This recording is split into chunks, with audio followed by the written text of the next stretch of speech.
Welcome to Across the Balkans. Great to have you with us on the show. I'm Ludovica Brignola.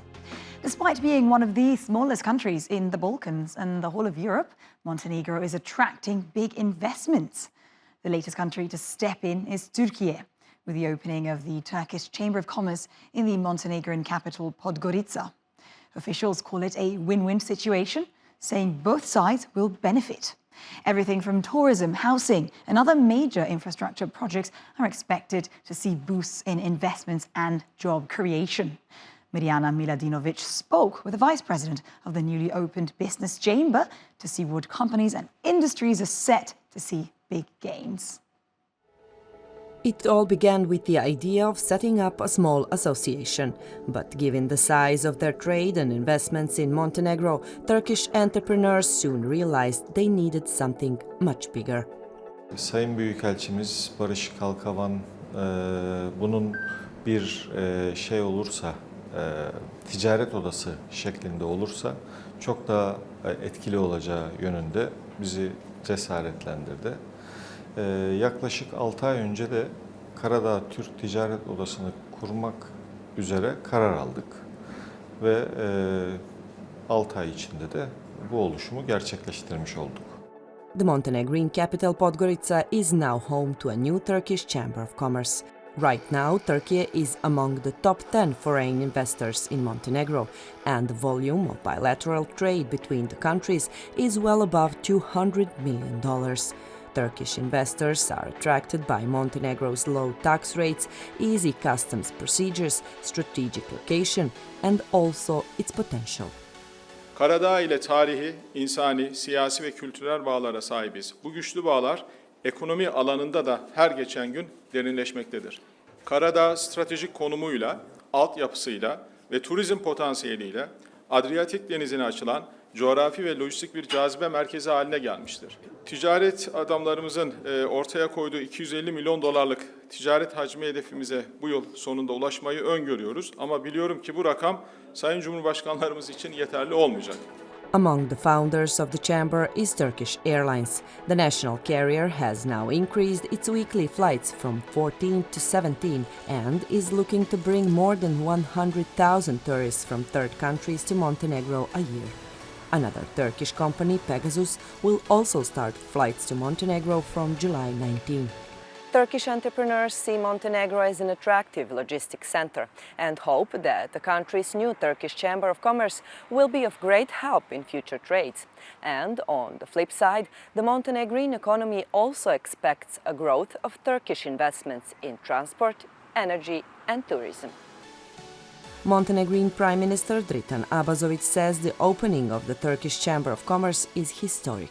Vjerujem I siguran sam da će turske kompanije pronaći svoje mjesto kada je u pitanju izgradnja velikih infrastrukturnih projekata u saobraćaju, energetici, turizmu, ali da će ovakav vid saradnje pospješiti naše kulturne odnose I odnose koje se tiču zdravstva I obrazovanja. And the chamber's vice president believes there is benefit to be had by both sides, including Montenegrin entrepreneurs who want to take their business abroad. Kuruluş amacımız özellikle Karadağ'da yatırım ortamının geliştirilmesi. Bunun için öneriler hazırlanması, raporlar hazırlanması, yeni yabancı yatırım çekmek için bu tür çalışmalar yapacağız. Sanıyorum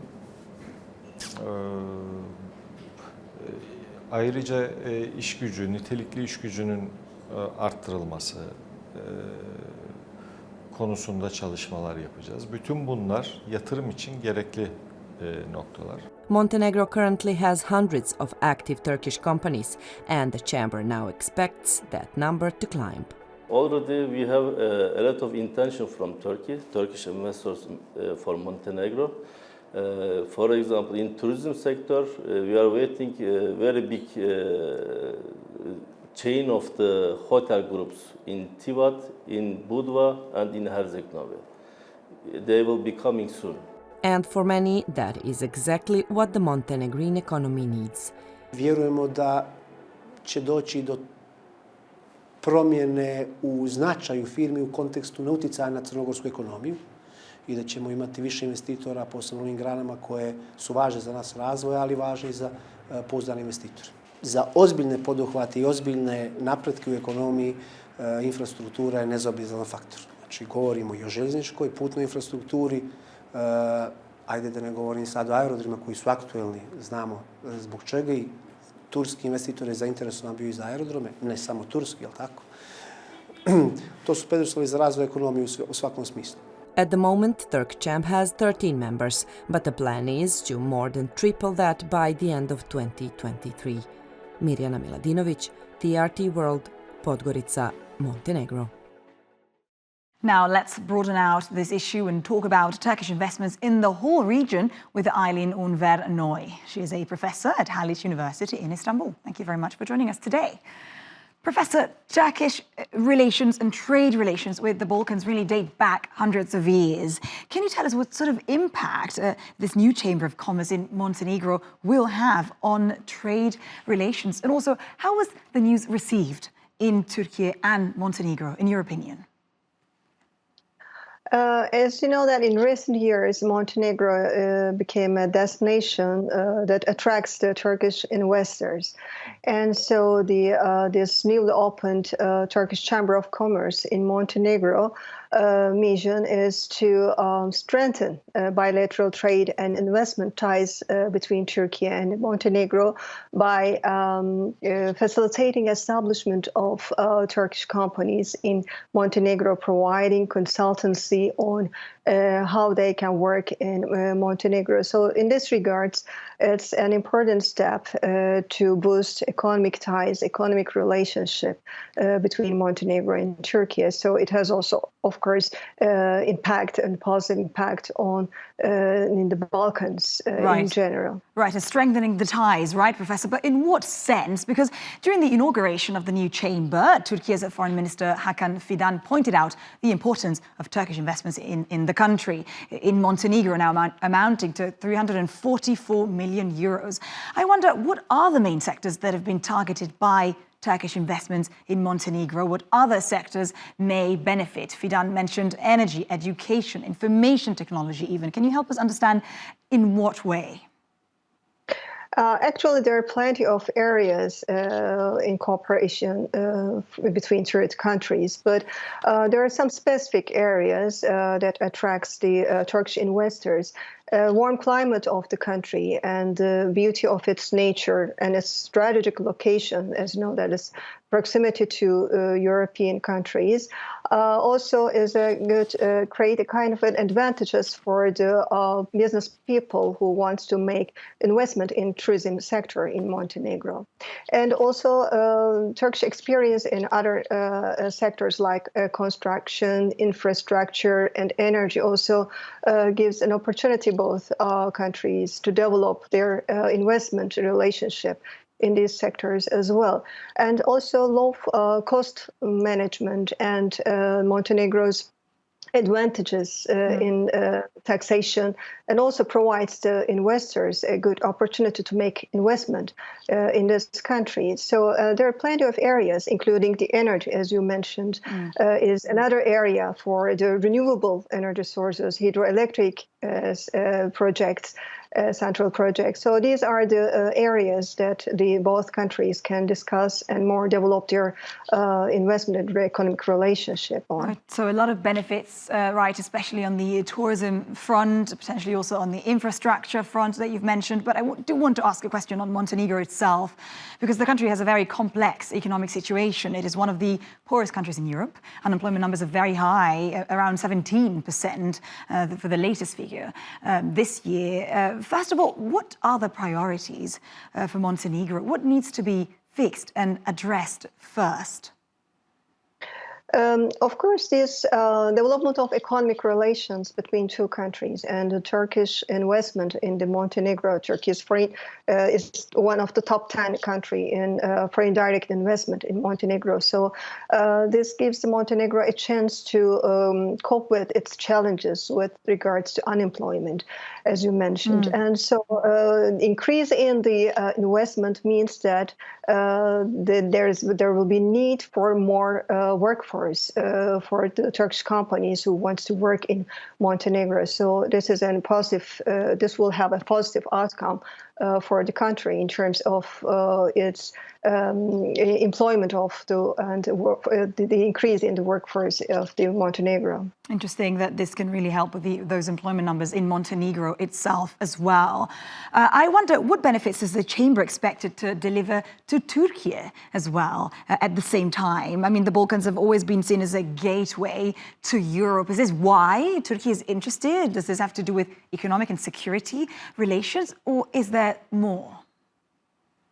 Actually, there is more. Of course, Turkey is already a security providing in the Balkans, not just in Montenegro. I'm talking about the entire region because of its unique actor in terms of speaking with all the parties in disagreements in the region. So it can play an important role in avoid conflicts that might emerge in the Balkans. And at the time of crisis, it played an important role in terms of being a mediator between the parties.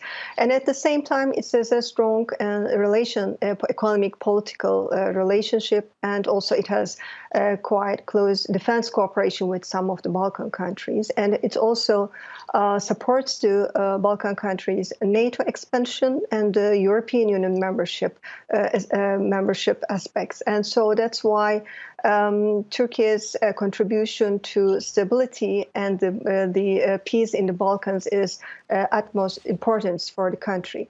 But at the same time, developing economic relationship has an indirect impact of bringing peace and stability in the region, because at the same time, Turkey does not develop its own trade relations by free trade agreements or opening like the Turkish Chamber of Commerce. But at the same time, it creates a kind of bonds among the countries in the Balkans. I mean, for instance, the infrastructure project trying to be established between Sarajevo and Belgrade highway project, is one of the projects that aim to create such a bond between Serbia and Bosnia. So these are important developments and economic projects which also have a positive effect on the stability and peace in the Balkans, which is much more needed in the region.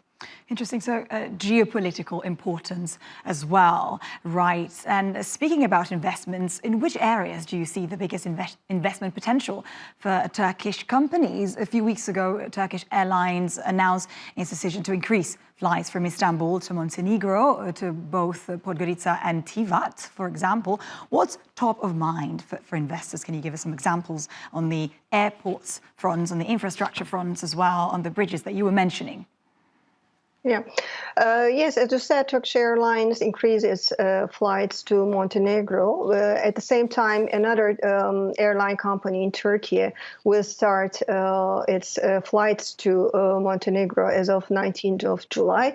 These are important steps and important for the people, Turkish business people who wants to make investment in Montenegro. This is a good opportunity for them. But at the same time, there are some infrastructure projects like highways, railways, and airport infrastructure projects that Turkey can also join to tenders in Montenegro because Turkey has quite a good experience in construction and infrastructure sectors. So, and at the same time, it has quite a good experience in tourism sector. That's another area Turkey can develop and make an investment on these sectors. So, and as also another sector which has the biggest potential is energy sector, because of renewable energies or the hydroelectric central energies, and the other kind of energy sectors is another area of the field that the two countries developed their cooperation on.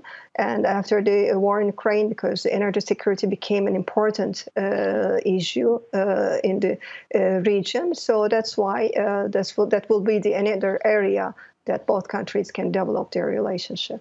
Right.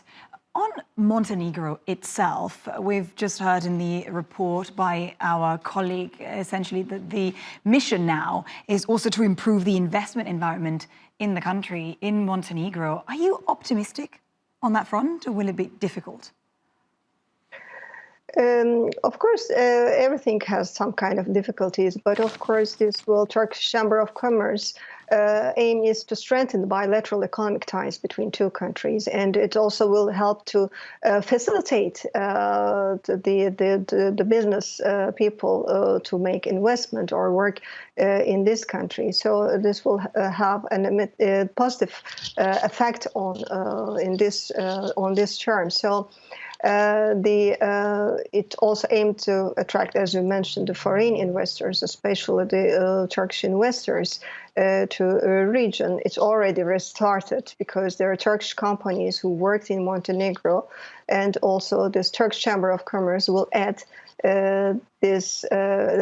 more Turkish companies to this existing ones working in Montenegro. Interesting. A question on the competition in the region, Professor, because we know that Türkiye isn't alone when it comes to investing in the Balkans. Longtime players like the EU, Russia, but also the US have also been competing with countries like China. I wonder, where does Türkiye fit in all this, in this competition in the Balkans? As you said, Balkan became an area for competition among the global powers like United States, Russia, China, and the EU. And most of these states, has close relations with some of these countries, but at the same time, they have an aspiration to become a member of NATO and the EU. And when you look at the Turkish perspective in this respect, Türkiye, as a candidate country to the European Union and a member of NATO, supported the Balkan countries' membership to NATO. And not just supported, even, for instance, in Albania, it helped the modernization efforts of the Albanian army. And also they support the old Balkan expansion in NATO.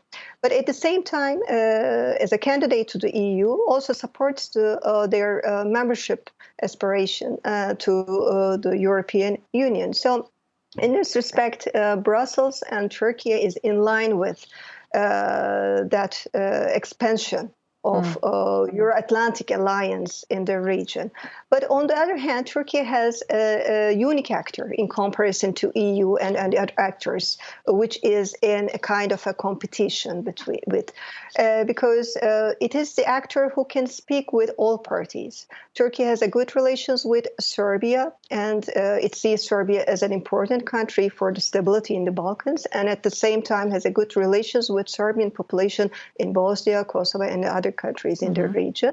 And at the same time, he has a good, close historical, social, cultural ties with the other countries like Bosnia, Montenegro, Macedonia. So all the countries of the region. So it makes it a unique actor, which makes it in a different position that can also play a mediator role if any problem or crisis erupts in the region. So this makes Turkey as a unique and a kind of a security provider for the stability and peace in the Balkans. Right, potentially an advantage there because of its history as well.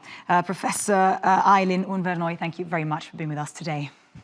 Thank you for having me. Let's cross to Croatia now, which is home to thousands of foreign workers filling a labour void left by the country's massive brain drain. Nepali workers now make up Croatia's fifth largest foreign labour force, coming behind only the neighbouring states of the former Yugoslavia. But many of them complain of poor working conditions and low salaries. According to the Non-Resident Nepali Association, both Croatian companies and employment agencies exploit foreign workers. And the Croatian government is also accused of doing little to ensure workplace equality. So who's to blame? Veljko Skenderija went to Zagreb to find out.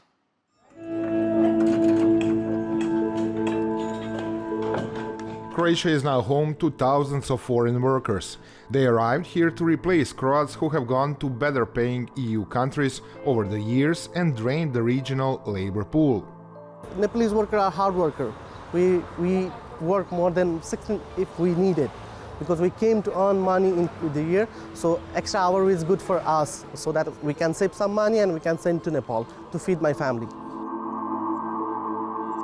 Today, Nepalese are the fifth largest community of foreign workers in Croatia, only behind citizens of neighboring ex-Yugoslavian countries. And while they may be hard workers, they are also exploited. That's why they have formed an association called NRNA to fight for their rights. Some of them are using and some of them are not paying what exactly they need to pay, but we are also this organization also leading with that kind of problems. We go, we meet the owner, we ask what exactly our workers are facing with them, so we are negotiating with them. Katarina Pejovic from the Workers' Front is the voice of foreign workers in the Croatian parliament. Mi u pravilu, znači kad razgovaramo sa stranim radnicima, dobijemo odgovor nemojte iznositi naša imena, nemojte odavati našu lokaciju gdje mi živimo, uvjete u kojima živimo možete opisati, ali nemojte nas spominjati, jer oni praktički, ako se otkrije da su oni se bunili, oni dobivaju otkaz i mogu se vratiti kući. And many liken their living and working conditions to modern slavery. It's not uncommon for 10 people to sleep in one room without a bathroom or kitchen. They work all day and have no sick or annual leave. And to make matters worse, their pay is seeing a drop. Njihova plaća, konkretno ovih radnika s kojima sam razgovarala, je najprije bila kad su došli u Hrvatsku, a da bi došli u Hrvatsku su platili ogromnu cifru. Ta je plaća bila 1000 eura, da bi se smanjila na 750 eura i da sad oni na račun dobivaju samo nekih 560 eura. Znači, oni praktički ne mogu od toga živjeti, oni se hrane samo u dućanu, nikakvi uvjeti. They mostly work in construction and as food delivery workers on digital platforms like Bolt and Glovo.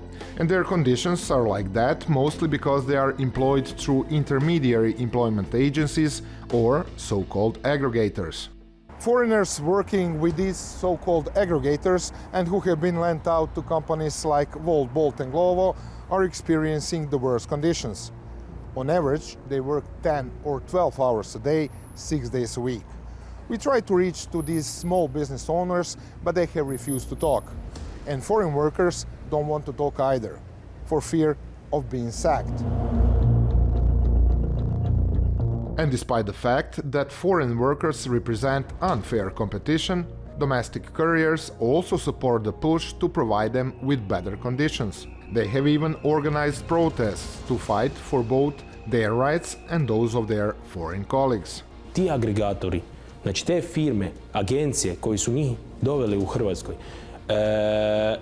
prije dolaska tu oni su njima obećali sve, super, raj, dobit ćete tako, zarađujete brzo, imate pravo na ovo, na ono 8 sati, sve, ali kad on dođe tu i kad mu agregator uzima putovnicu, sami možete misliti kakav je njemu život. Znači, život mu jednostavno kaos.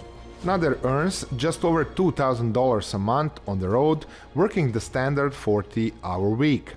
Most of his foreign colleagues work no less than 70 hours and earn around 4 times less. The rest ends up with the aggregator. Stjepan Jagodin runs an employment agency that brings in workers only from the Philippines. He says there are no background checks and anyone can set up an agency. Nitko vas sa strane ministarstva neće pitati ili obrazložiti da dokažete svoju stručnost, financijsku stabilnost, znanje ili da li uopće imate ured. I samim time ostavljamo prostora na tržištu svim igračima koji žele lovu mutno. Stjepan says his agency couldn't exploit workers even if he wanted to, because the Philippine side makes strict demands before their workers can go abroad. Nepal, on the other hand, has no such regulations. But Stjepan says the biggest responsibility lies with Croatia. Nitko nije očekivao da ćemo imati takav priljev radnika. Novi zakon o strancima je u pripremi i ja se nadam da će se samim tim neke stvari postrožiti, a naročito da će se postrožiti upravo kontrola agencija koje dovode i koje bi trebale nositi odgovornost za sve one radnike koji su doveli u Hrvatsku. And Croatia doesn't really have much time. Estimates suggest that sometime this year the number of foreign workers will rise to 180,000 and exceed 10% of its total labor force. On top of the services they offer, foreign workers already pay big money just to get here, and critics say providing them with basic human dignity and labor rights is the least Croatia can do. Veljko Skenderija, TRT World, Zagreb, Croatia.